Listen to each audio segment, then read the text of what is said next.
Alright team, let's dive into the nitty-gritty of our BL for Schools proposal.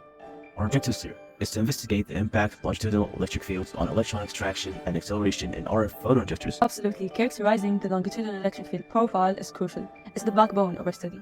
What exactly is this easiest thing you're talking about? Easy is the longitudinal electric field, Mr. Mouse. It's the invisible force guiding our electron beams.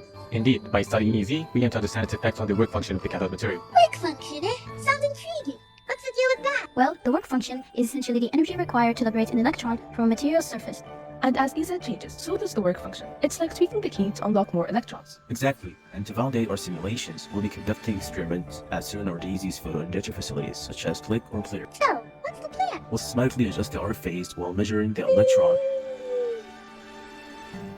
electron's emissions to see the direct impact of EZ on charge extraction. And what's next, boss? Lastly, as we all know, it's only essential to have this kind of technology. Hey, get back here, we still have to record.